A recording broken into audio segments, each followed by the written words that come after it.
সুপ্রিয় সপ্তম শ্রেণীর শিক্ষার্থীবৃন্দ, আশা করি তোমরা সকলে ভালো আছো। ইতিমধ্যে পঞ্চম সপ্তাহের অ্যাসাইনমেন্ট তোমরা হাতে পেয়েছ। আজকে বিজ্ঞান বিষয়ের উপর তৃতীয় অ্যাসাইনমেন্ট অর্থাৎ বিজ্ঞান অ্যাসাইনমেন্ট 3 এর সমাধান নিয়ে আলোচনা করব ইনশাল্লাহ। তোমরা স্ক্রিনে বিজ্ঞান অ্যাসাইনমেন্টের প্রশ্নগুলো দেখতে পাচ্ছ। এতে একটি সৃজনশীল প্রশ্ন এবং একটি সংক্ষিপ্ত প্রশ্ন রয়েছে।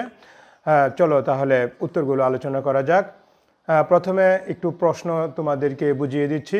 লাবিব একটি লৌহ দণ্ড নিয়ে তার এক প্রান্তে মোমবাতির সাহায্যে উত্তপ্ত করলো। কিছুক্ষণ পর সে দেখলো দণ্ডটির অপর প্রান্ত গরম হয়ে গেছে এবং থার্মোমিটারের সাহায্যে মেপে দেখলো উত্তপ্ত অংশের তাপমাত্রা 50 ডিগ্রি সেলসিয়াস। তাহলে প্রথম প্রশ্নে রয়েছে তাপ সঞ্চালন কাকে বলে। তারপর রয়েছে তাপমাত্রা বাড়লে বায়ুমণ্ডলের চাপ কমে যায় কেন। এরপর প্রশ্ন দণ্ডের তাপমাত্রা ফারেনহাইট স্কেলের মাধ্যমে নির্ণয় করো। উদ্দীপকের আলোকে বস্তুতে কোন পদ্ধতিতে তাপ সঞ্চালিত হয়েছে বিশ্লেষণ করো।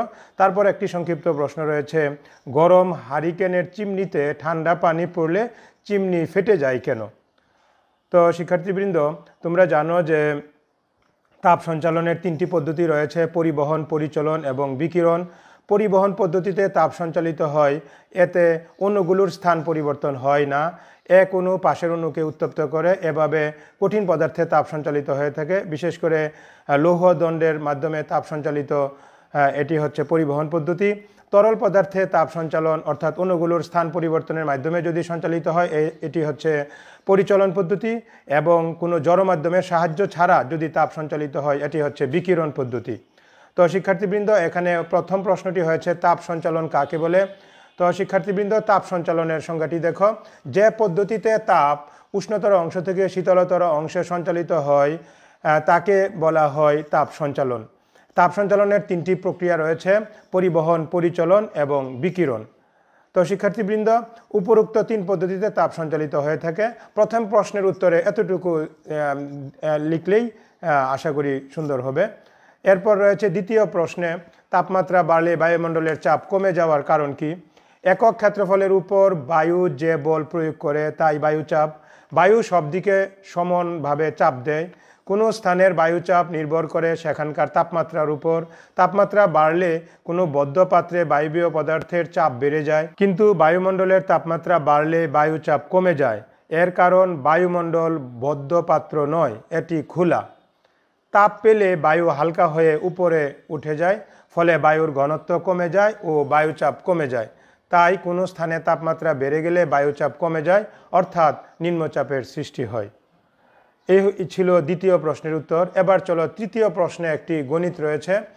তো এখানে রয়েছে যে তাপমাত্রা লৌহদণ্ডের তাপমাত্রা 50 ডিগ্রি সেলসিয়াস। এই সেলসিয়াস তাপমাত্রাকে ফারেনহাইট স্কেলে প্রকাশ করতে হবে।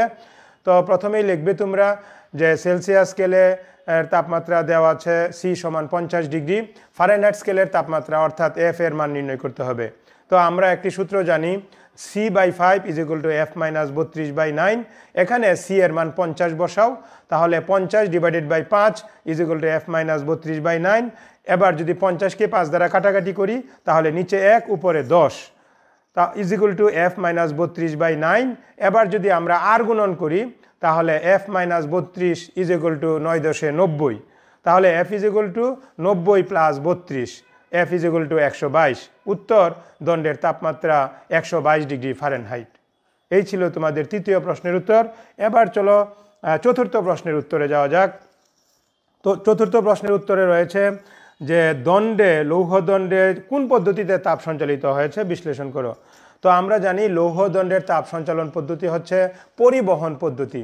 কেননা যে পদ্ধতিতে তাপ উষ্ণতর অংশ থেকে শীতলতর অংশে সঞ্চালিত হয় অথচ পদার্থের অণুগুলোর স্থান পরিবর্তন হয় না, তাকে বলা হয় পরিবহন পদ্ধতি। যেহেতু লৌহদণ্ড তাপের সুপরিবাহক, তাই লাবিবের লৌহদণ্ডে মোমবাতির সাহায্যে তাপ দেওয়ায় লৌহদণ্ডের এক প্রান্ত থেকে অপর প্রান্তে তাপ সঞ্চালিত হয়েছে। এক্ষেত্রে লৌহদণ্ডের অভ্যন্তরের অণুগুলো স্থান পরিবর্তন হয়নি, বরং একটি অণু উত্তপ্ত হয়ে পাশের অণুকে উত্তপ্ত করে লৌহদণ্ডের এক প্রান্ত থেকে অপর প্রান্তে তাপ সঞ্চালিত হয়েছে। এভাবে তাপ সঞ্চালনের পদ্ধতি হলো পরিবহন পদ্ধতি, অর্থাৎ উদ্দীপকের বস্তুতে পরিবহন পদ্ধতিতে তাপ সঞ্চালিত হয়েছে। এবার চলো সংক্ষিপ্ত প্রশ্নের উত্তর দেওয়া যাক। শেষ একটি সংক্ষিপ্ত প্রশ্ন রয়েছে। 1 নং সংক্ষিপ্ত প্রশ্নের উত্তর। সংক্ষিপ্ত প্রশ্নে রয়েছে গরম কাচে যদি হঠাৎ ঠান্ডা পানি লাগে তাহলে কাচ ফেটে যায় কেন? তো তোমরা জানো হারিকেনের চিমনি তাপের কুপরিবাহক। এই চিমনিতে যদি পানি পড়ে তাহলে যে অংশে পানি পড়ে সেই অংশে সংকুচিত হয়। কেননা আমরা জানি তাপের মাধ্যমে কোনো বস্তু প্রসারিত হয়, আবার তাপ অপসারণে বস্তু সংকুচিত হয়। যেখানে পানির ফুটা পড়ে সেখানে শীতল হয়ে যাওয়ায় ওই জায়গাটা সংকুচিত হয়। হারিকেনের শিখায় তাপে চিমনি উত্তপ্ত হয়ে প্রসারিত হয়। যখন এই গরম চিমনির উপর ঠান্ডা পানি পড়ে তখন চিমনির বাইরের অংশ সংকুচিত হয়, কিন্তু ভিতরের অংশ একই সময়ে সংকুচিত হতে পারে না। কেননা কাচ হচ্ছে তাপের কুপরিবাহক, তাই এই সংকোচন ভিতরে পৌঁছায় না। এই অসম সংকোচনের ফলে গরম চিমনির উপর ঠান্ডা পানি পড়লে চিমনি ফেটে যায়। তো শিক্ষার্থীবৃন্দ, এই ছিল তোমাদের বিজ্ঞান বিষয়ের অ্যাসাইনমেন্ট 3 এর উত্তর।